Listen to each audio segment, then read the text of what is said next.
My fiancée said, "I can do better than you anytime I want." I didn't stop her and let her try. Months later, she was the one trying to reach me while I was busy living the life she thought I'd never have. "I can do better than you anytime I want." She said it like it cost her absolutely nothing. Like it was just a thing she'd been keeping in her pocket for a while, and she'd finally decided to set it down on the coffee table between us. Casual. Almost bored. We were sitting in my apartment, the one I'd been paying for alone since March, the one she'd been sleeping in, eating in, and complaining about the heating in for the better part of a year without once offering to cover half the rent. And she wasn't even looking at me when she said it. She was on her phone, scrolling, like the conversation was something happening in the background. Like I was background. The ring I'd bought 3 months before was still sitting on her finger. I want you to hold on to that detail. The ring I'd gone to 3 different stores for because I wanted it to be exactly right. The ring I'd worked overtime for 6 months to afford without touching my savings. She was wearing that ring while she told me I could be replaced whenever she felt like it.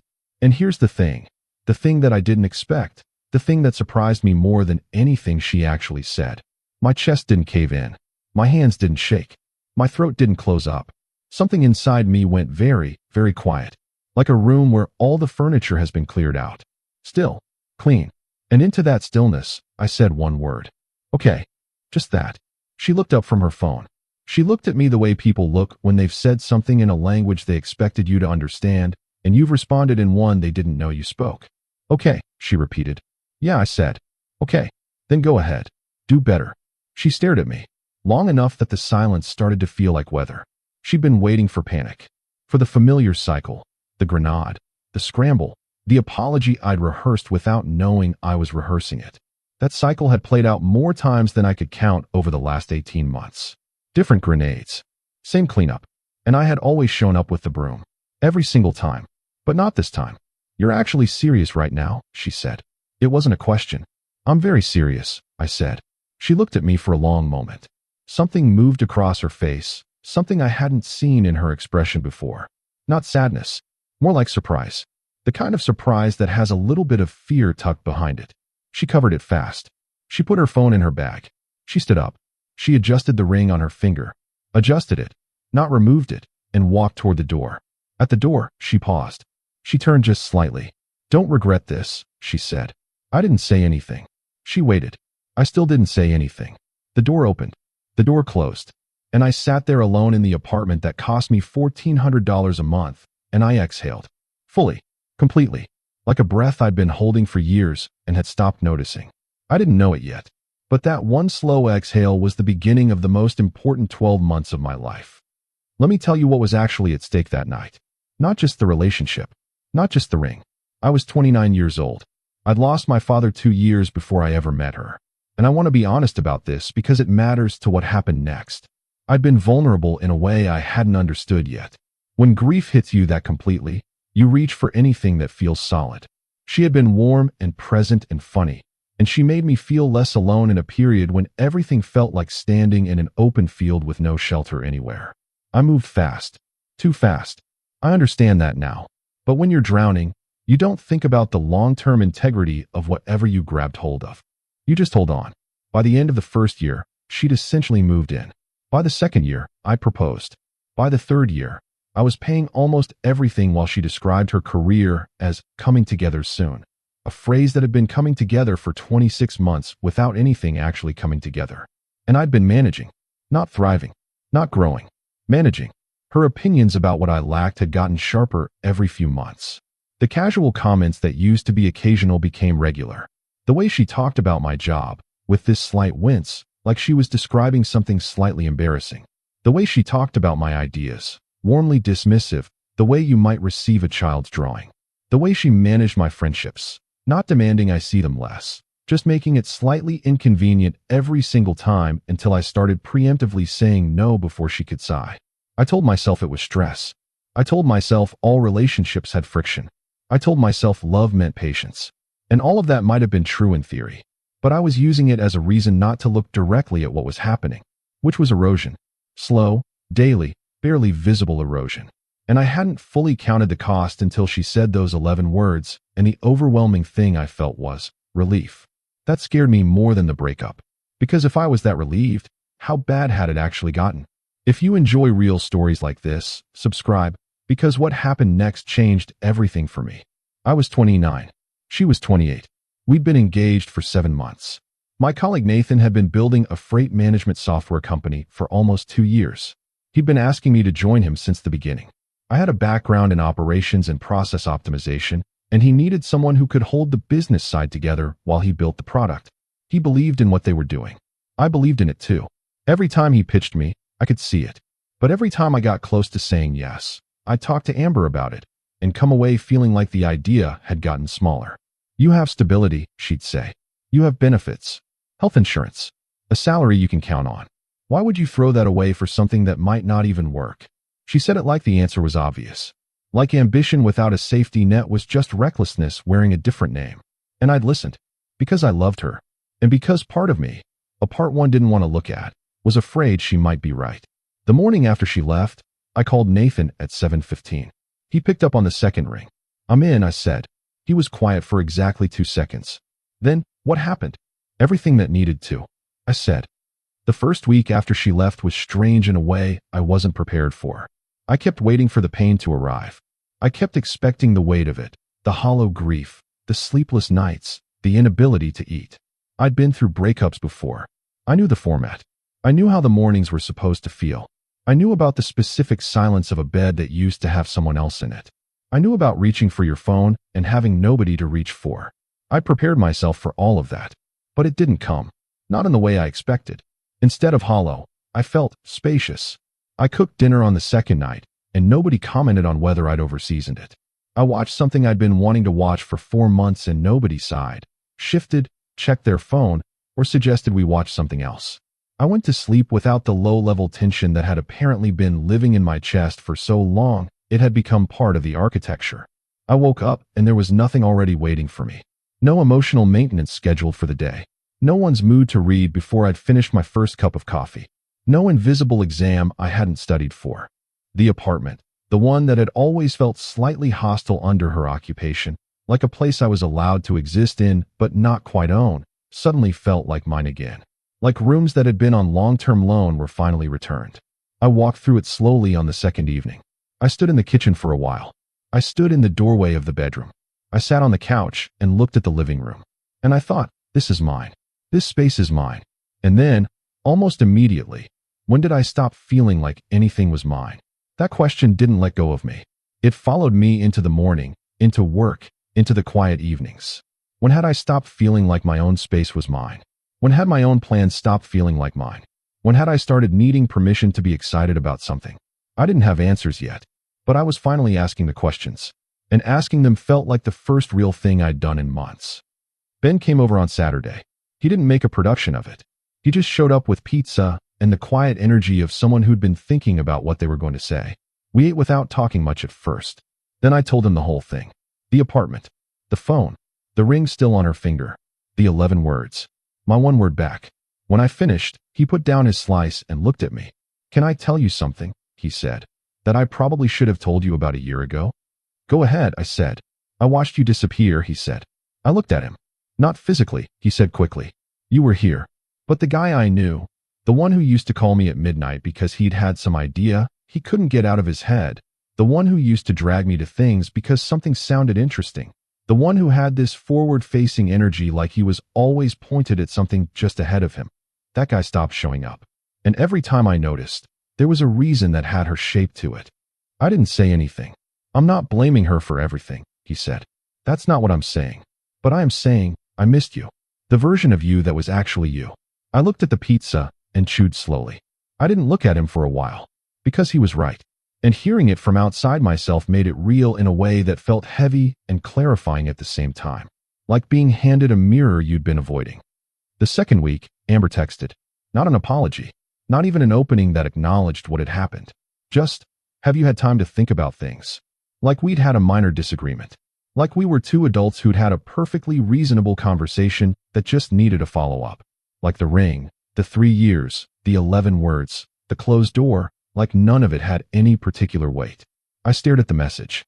I thought about what responding would mean. What responding would open. I put the phone face down on the table and went back to the business plan I was working on with Nathan. 2 days later I replied. I think what we had is done. I hope you take care of yourself. She called me 4 times that night. I let all 4 ring out. The next morning, she texted, "You're really not going to answer?"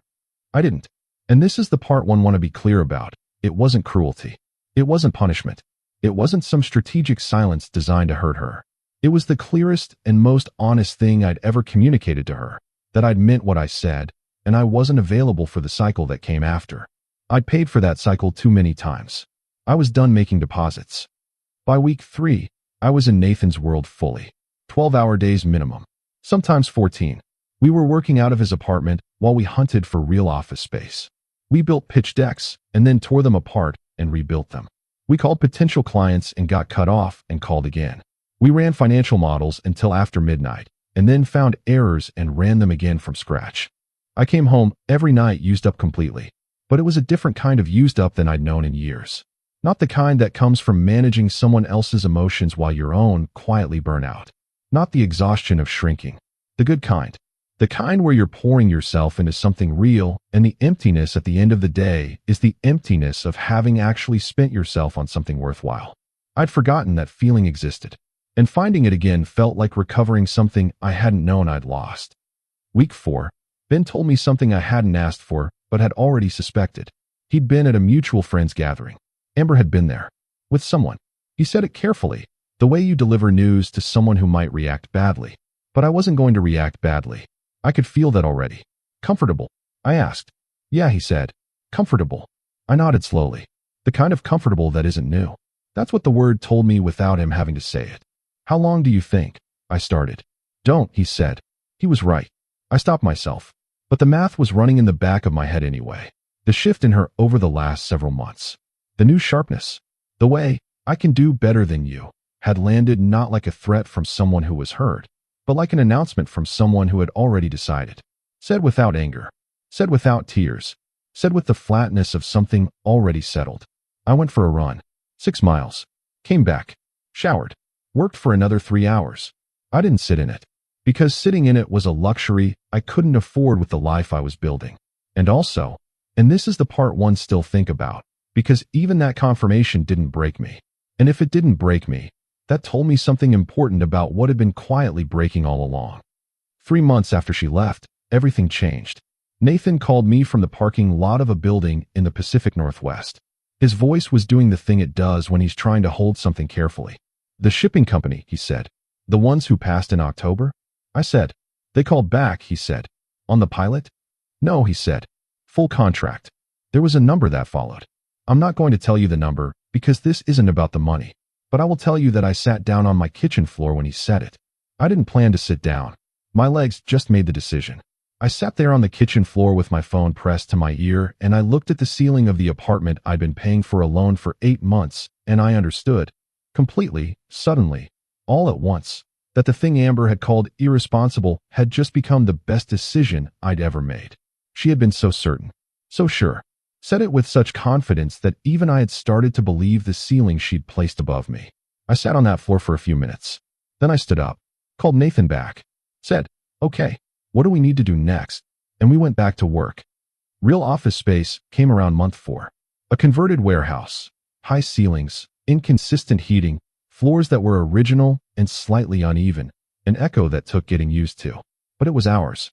We painted one wall ourselves at 10 o'clock on a Thursday night because neither of us wanted to pay someone to do something we could do. We argued about the color. We picked something neither of us had originally suggested, and it turned out to be exactly right. We hired 3 people. A developer who was better than both of us at anything technical and said so without apology. An account manager who could talk to clients in a way that made them feel genuinely cared for rather than managed. And an operations coordinator who somehow kept all of it from unraveling at the seams without ever raising her voice. Every morning I walked into that space and felt something I hadn't felt in a long time. Like arriving somewhere that was actually going somewhere. Like my footsteps meant something on those uneven floors. Like the echo wasn't a flaw, but a reminder that there was enough space to grow into.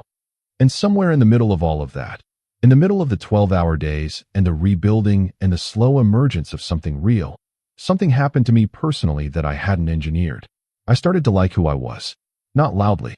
Not in a way I announced or brought up in conversation. Just quietly. like a physical sensation of having put something very heavy down and finally feeling the difference in your spine. I went to the gym consistently, not as a project or a statement, just because I had the mental space now. I cooked real meals and sat at my own table to eat them. I called my mother more often. She didn't comment on it directly. She's not that kind of person, but I could hear the change in her voice when I did. I read again. Something I'd stopped doing somewhere in year 2 without even noticing. The books migrating from my nightstand into a box without any conscious decision being made. I started saying yes to things I'd been turning down for years. A gallery opening Ben mentioned with zero notice on a Tuesday. Yes. A networking dinner Nathan thought I should attend, even though I normally dreaded them. Yes. A last-minute camping trip with a group of people I barely knew, organized by someone from the new office who'd said, "Come if you want," and meant it. Yes. And every time I said yes, I waited for the catch. Because I'd been saying no for so long that yes felt like overstepping. Like I needed clearance. Like I'd forgotten I was allowed to just decide things for myself. Nothing went wrong. Things just kept getting better. Each yes made the next one easier. Each one returned a little more of something I'd handed away in small amounts without tracking where it had all gone. Ben noticed before I said anything about it. We were walking somewhere one evening, and he stopped and just looked at me for a second. "What?" I said. "You look different," he said. "Different how?" "Like you came back from somewhere far," he said. "Like whoever went away actually came back." I didn't say anything, but I knew exactly what he meant. Tara reached out around month 4. She'd been in both of our orbits in the way that city life sometimes produces. Not close to either of us exactly, but close enough to have context on both sides. She asked if I wanted to grab coffee sometime. I said sure. We met up on a Tuesday, and I knew within 10 minutes that this wasn't entirely casual. She kept glancing at her cup, shifting in her seat. Then she said, "She talks about you sometimes." I kept my expression still. "What does she say?" I asked. "Nothing specific," Tara said. "More like she wonders about what you're doing, how things are going for you. She can reach out directly if she wants," I said. "She's afraid of what you'll say," Tara told me. I thought about that. "She knows about the company," Tara added. "About what you're building. There's nothing secret about it," I said. "I know," she said. "But I think she paused. I think she didn't expect it to actually become something. She expected something different. She expected me to fall apart," I said. Tara looked at her cup. "I think she expected you to come back," she said quietly. I took a slow sip of my coffee. "Set the cup down." "Tara," I said. "She can't come back to a place she never really saw."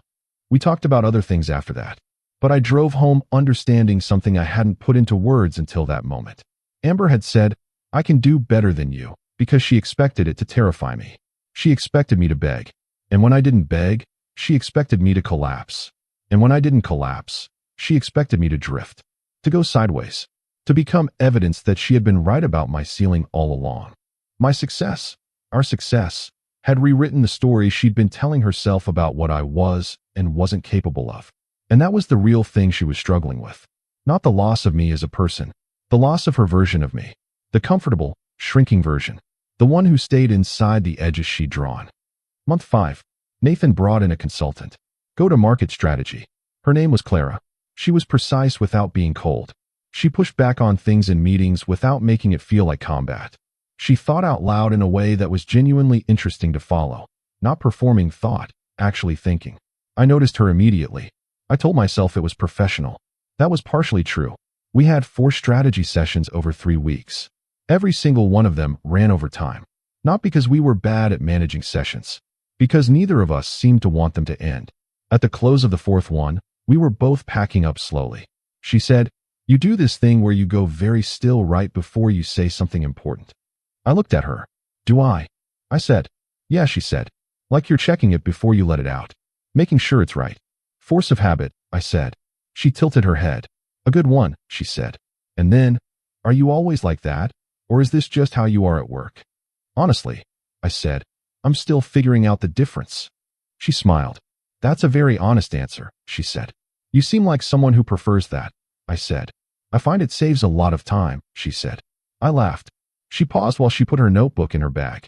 "I'd like to have a conversation with you that isn't about freight logistics," she said. I held that for exactly 1 second. "Yeah," I said. "I'd like that too." Month 6. Amber called me. A real call. Not a text. Her name on the screen. I watched it ring. Let it go. She called the next day. Let that one go too. On day 3. Can we please just talk? I'm not asking for anything complicated. I just want to have a conversation. I sat with it. Then I typed back. There's nothing left to say. I genuinely hope you're okay. She replied within a minute. You've changed. I read that message twice. She meant it as a charge, as something I should feel guilty about. But it landed as the truest, most welcome thing anyone had said about me in a year. I put the phone down and smiled at the ceiling. Ben called me around the same time. Amber reached out to me. He said, "What did she want?" I asked. "To know if you were seeing someone." "What did you tell her?" "That I don't get involved in your personal business," he said. "Good." A pause. "Are you?" he asked. "Sort of," I said. "Clara," he said. It wasn't a question. "Nathan talks," I said. "Nathan always talks," he said. "Is it going somewhere?" "It's early," I said. "But it's real. More real than things have felt in a long time." He was quiet for a moment. Then, when I mentioned your name to her the other night, she went quiet in a particular way. "What kind of way?" I asked. "The kind," he said carefully, "where someone has just fully understood they can't undo something." I didn't say anything for a while. "How does that feel?" he asked. "Honestly," I said. "Neutral. I don't want her to be suffering somewhere.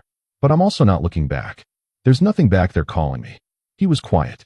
Then, "That's a different guy talking than the one from 8 months ago." "Yeah," I said. "I know." Month 7. Second major contract.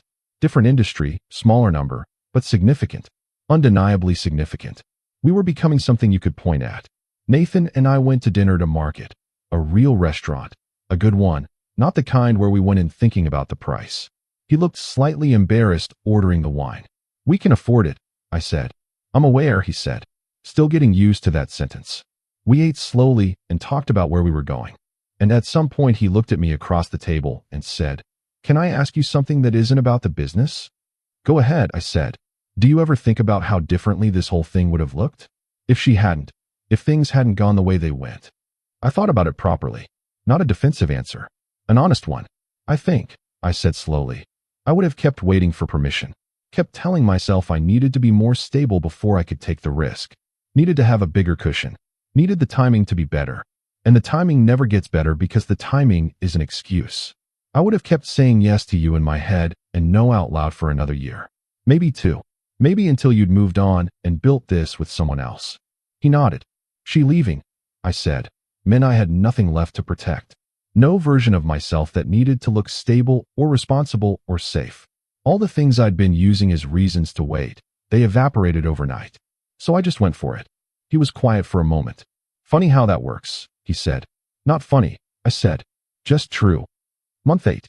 She came to the office. Unannounced. No call. No text to say she was coming. Just showed up. Our person at the front came to get me. "There's a woman here asking for you," she said. She didn't give her name. I walked out. Amber was standing in the reception area, looking around the space, taking in the desks, the activity, the logo on the wall, the plants in the corners, the sound of people actually working on something. She looked good. I registered it. I also registered that it moved nothing in me. Nothing shifted. Nothing tugged. Just observation. "Hey," she said. "Hey," I said. She looked around again. She was taking inventory. "You built this," she said. "We're still building it," I said. "It keeps growing." "It's bigger than I imagined it would be," she said. There was something in her voice when she said that. Not quite sadness. More like someone looking at a map and realizing the territory is completely different from what they pictured. "Can we go somewhere and talk?" she asked. "I'm in the middle of something," I said. 5 minutes, she said. "Please." I looked at her. "Okay," I said. 5 minutes. We went outside. She started talking before we'd even stopped walking. I made a mistake. I handled everything badly. I said things to you that weren't fair and that weren't kind, and I needed to say that to your actual face. Not in a text. Not through other people. To your face. She stopped. She was looking at me directly. Waiting. I let the silence settle. Then I said, "I appreciate you saying that." She blinked. "That's it," she said. "What were you hoping I'd say?" I asked. She looked away. Down at the pavement. "I don't know," she said quietly. "Something more than that." "Amber," I said. I kept my voice level. "I don't have anything against you. I'm telling you the truth. But what we had, I'm not going back to it. I don't want to." Her jaw tightened just slightly. "Even after I'm standing here telling you I was wrong," she said. "Especially then," I said. "Because it still doesn't change what I know now about what we were to each other." She was very still. She was holding herself with a kind of controlled composure that I recognized as the effort it was. "The guy you were seeing," I said. "Is that still?" "No," she said. "Quick. Too quick." "I'm sorry," I said. And I meant it. Not as surrender. Not as an invitation. Just because she was clearly in pain and I still had enough empathy in me to acknowledge it without making it about myself. She looked at me for a long time. Something in her expression that I couldn't fully read. Then she said, "You're completely different." "No," I said. "I think I'm just actually myself. I think I forgot what that felt like for a while." She nodded once. She turned. She walked to her car. I watched until she pulled out of the parking lot. Then I walked back inside and answered 53 emails before end of day. Now I need to tell you the part I've been holding back. The piece that reframes everything. About a month before she said, "I can do better than you." Before any of this, before the apartment, before the door, before the exhale, I had a phone call with my mother. We talked about nothing for the first 10 minutes. And then she said, "You sound tired." I said I was just busy. She said, "That's not what I mean." I asked her what she meant. She took a breath. Then she said, "You've been disappearing. Quietly. Over years. I've watched it happen and I didn't know how to say it. You used to call me excited about an idea you'd had, about a book, about something you'd read or something you wanted to do. I haven't gotten one of those calls in 2 years. You used to have this energy, like you were always pointed forward at something. And it's been leaving you. Slowly. But I can hear it." I didn't say anything. "I'm not saying it's her doing," she said carefully. "I'm not saying she forced anything. But I'm saying, you are not the same person you were when you were yourself. And I miss him." I got off that call and told myself she didn't have the complete picture. I told myself I was just in a mature relationship now. That adults made compromises. That she was seeing things through a lens of what I'd been like at 23 and comparing it unfairly to 28. But she was right. She saw it before I did. Because I was too close to it. Here's the truth of what happened across those 3 years. Amber never sat me down and told me to be smaller. She never said, "You need to have less ambition," or "You should stop wanting things." It was so much quieter than that. It was invisible. When I was excited about an idea, she'd be lukewarm about it, and somehow the excitement would deflate. When I talked about a risk I was considering, she'd frame it as recklessness, and somehow the idea would start to feel irresponsible. When I talked about what I wanted for the future, she'd redirect to what we needed right now, and somehow the future would shrink. And I'd loved her, so I'd adjusted. I'd made my voice smaller. I turned my forward-facing energy sideways so it wouldn't make her uncomfortable. Again, and again, and again, until the adjustments weren't adjustments anymore. Until they were just who I was. Until I was walking around in a life that felt like I was temporarily borrowing it. That's the quiet cruelty of that kind of relationship. It isn't dramatic. It doesn't announce itself. It doesn't leave marks you can point at. It's just slow, daily, barely visible subtraction. Until one evening someone looks at the reduced version of you and tells you she can do better. And the devastating thing, the thing I still think about, is that she might have actually believed it. Because she'd been looking at the reduced version for so long she'd forgotten there was anything else. The other thing, the one I found out later, the man she'd been seeing after she left. I didn't go looking. I never asked. But when you share a city and a social circle and 4 years of overlapping life, certain things just surface. It had started before she left me. Not long before. A few weeks. Maybe a month. But before. She hadn't left me to go find something better. She had found it, or decided she had, and leaving me was just the last administrative step. Which meant, I can do better than you anytime I want wasn't a threat. It wasn't even a test. It was a confession wrapped in the grammar of a challenge. She'd already made her choice. She was just telling me in a way that kept her hands clean. And I'd said okay. And she'd left. And 3 months later, whatever she'd found wasn't what she'd expected it to be. And 2 months after that, she was calling. And a month after that, she was in my office lobby. And another month after that, she sent a long message. I don't tell you this to be satisfying. I'm not writing this as a scoreboard. I'm telling you because the shape of it matters. Because she made a choice thinking it would cost her nothing. And when she found out it had cost her something, she came back looking for the receipt. There wasn't one. Month 9, Clara asked me directly where my head was. We were sitting across from each other at a restaurant, and she put down her menu and looked at me and said, "I don't need this to be defined, but I need to know where you actually are." I appreciated that more than I could explain in the moment. I told her the truth. I said I was still finding my footing inside a life I'd had to rebuild from a foundation I hadn't fully known was cracked. I said I was present with her in a way I hadn't been present with anyone in a long time. I said she was a part of this version of my life that I wanted to hold carefully. She looked at me while I said all of that. Then she said, I just need to know that when you're here, you're actually here and not somewhere else. I am here, I said. And for the first time in a long time, that statement was fully true. She nodded. She smiled. Not the performed kind. The kind that comes from the eyes and arrives a half second before the mouth catches up. I filed that smile away somewhere I didn't usually keep things. Month 10. Ben came over for dinner. I cooked, actually cooked, not reheated, and we sat at the kitchen table and had a long, unhurried conversation about nothing important for a while. We talked about a movie we'd both seen. We talked about a mutual friend who'd moved to a different city and already sounded happier.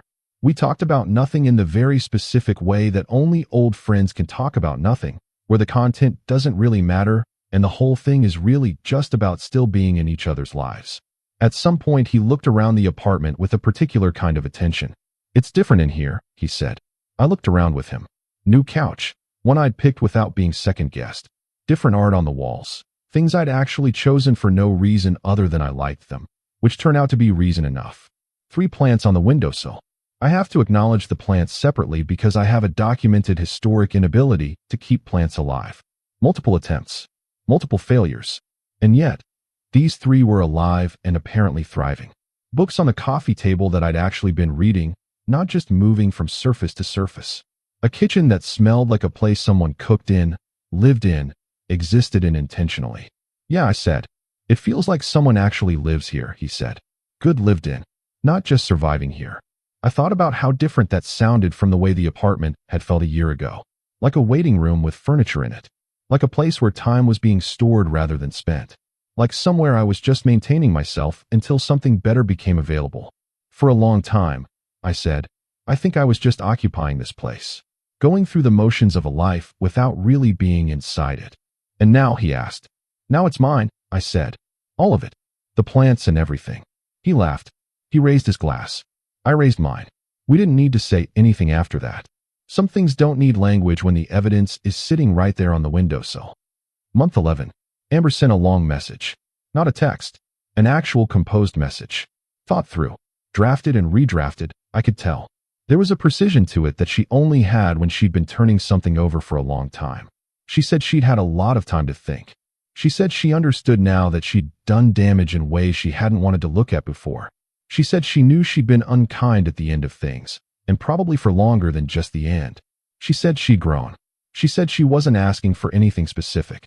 She just wanted me to know. I read it twice. I sat with it. I tried to find something in myself that wanted to open a door to what she was describing. I looked for it genuinely. It wasn't there. And the reason it wasn't there had nothing to do with punishment. It had to do with direction. I'd grown in a direction. My life had a shape now. And that shape didn't have an opening for what she was describing. I replied, thank you for sharing that. I hope you're really okay. I mean that.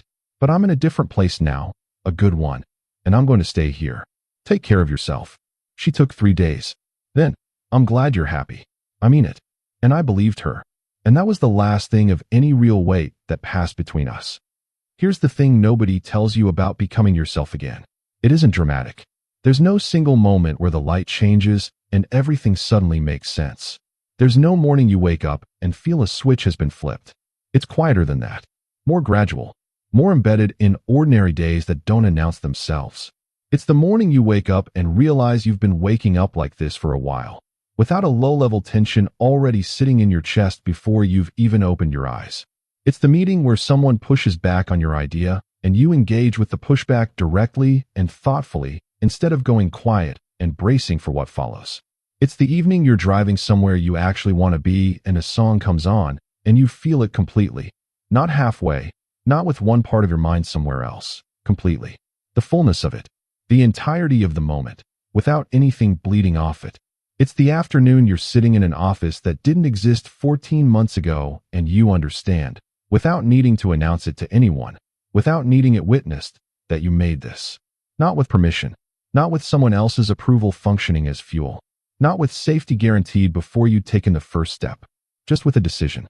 A decision to stop waiting for the right moment and to make the moment right yourself. That decision had cost me the engagement. The apartment for 2. The ring savings. 3 years. And it had given me back something I couldn't price because it was the thing that prices everything else. Myself. The complete version. The one with the ceiling removed. Month 12. I'm sitting in an office with my name on a door. Nathan put it there against my mild objections. You said yes, he said, when literally everything in your life was saying no. The door means something. I'll feel strange walking past it every day, I told him. Good, he said. Comfortable is overrated. I let him put the name on the door. I look at it sometimes when I'm the first one in the office. Before the day picks up. Before the noise. Not to feel proud, exactly. More to remember. To remember what it felt like to sit in my apartment the night she walked out and exhale for the first time in years. To remember sitting on a kitchen floor after a phone call from a parking lot in the Pacific Northwest, looking at the ceiling of a place I was paying for alone, understanding that the risk everyone had told me not to take was becoming the best decision of my life. To remember the specific quality of silence in an apartment that had just returned to being mine. To remember the guy who almost didn't say yes. Who almost waited for one more sign that it was safe. I think about him sometimes. And then I walk through the door with my name on it. And I get to work. Clara is picking me up later. We're not doing anything particular tonight. Just dinner. Just being two people who chose each other with clear eyes and no agenda other than being in the same place at the same time and meaning it. That sounds simple. It used to be rare. Ben called this morning about something completely ridiculous. I laughed for a solid 3 minutes. My mother sent me a photo from her garden at 7 a.m., 3 flowers, for exclamation points, 0 context. I have a meeting in 40 minutes. After that, there's nothing pressing except the life that's been assembling itself around me while I was busy building the foundation. Somewhere in this city, Amber is living her life. I genuinely hope she's okay. I'm not saying that as performance. I actually hope she's finding what she was looking for. I don't carry her anymore. Not the situation, not the words, not the ring she was wearing when she said them, not the door she walked through. I carried all of it for a long time, longer than I realize, even now, but I set it down the night she left, and I have not once picked it back up. She told me she could do better than me anytime she wanted. She was wrong, not about what I was then. Maybe I was exactly what she described, but about what I was capable of. She looked at the reduced version of me, the one I'd allowed to happen across 3 years of slow subtraction, and she decided that was all there was. She decided the ceiling she'd placed was real. She decided the smaller version was the complete picture. She was wrong. And here's the part that matters. She didn't make me prove it. I had to lose everything I thought I was holding on to before I stopped holding back. But once I did, once I stood in that open apartment with nothing left to protect, I stopped waiting. I stopped asking for permission. I stopped adjusting myself to fit someone else's comfort level. I just went. And the life she was so certain I would never have, I'm living it. Right now. And it's not loud. It's not what I would have imagined when I was 29 and sitting on a couch that cost me everything and nothing all at once.